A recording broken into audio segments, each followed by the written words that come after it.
Here's a Tai Chi move called single whip.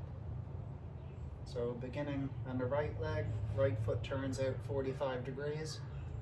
I'm going to come into a nail stance here to begin the movement. Right arm's going to come out to the side, and the fingertips are going to curl in towards the tongue. So making a hook position here.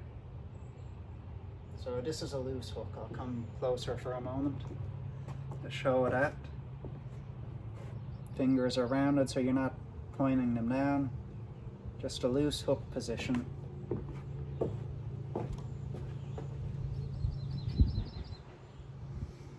And here the elbow is bent.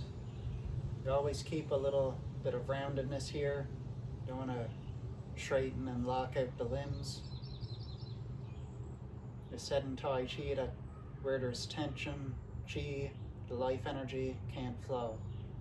So always keep a little bend. The limbs may look straight at times, but they have a little roundedness to them, a little curvature. And the hand is down a little bit, because again, if you want to lift the hand up high, the shoulder wants to lift, and it's going to feel tense. My Tai Chi instructor would say that if your arms start to feel tired, you're not doing it right. So that's just the right arm. It's going to stay like this throughout the movement. Left hand scoops underneath, palm facing up. So it's like you're holding a tread here with an imaginary weight supported by the left hand.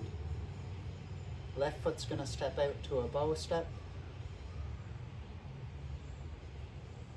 Left hand circles in front, coming forwards and up, palm facing in.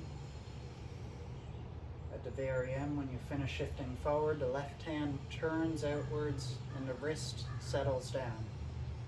So palm facing forwards. And again, also the left arm doesn't go straight. You keep a bend in the elbow.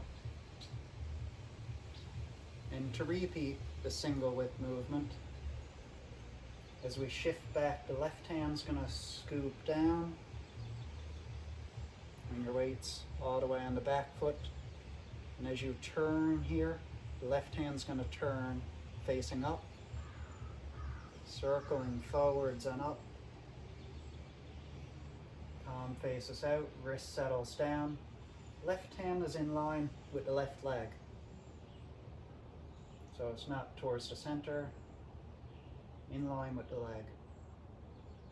Repeat that a couple more times.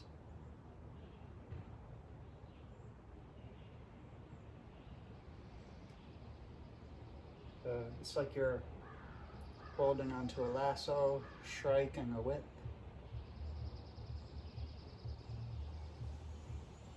One last time.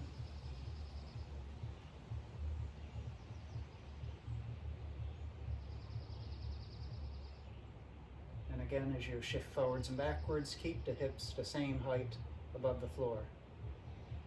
So for more of a challenge, you could take a wider or a lower stance. You could bend the legs more for more of a challenge. So pick your difficulty level here.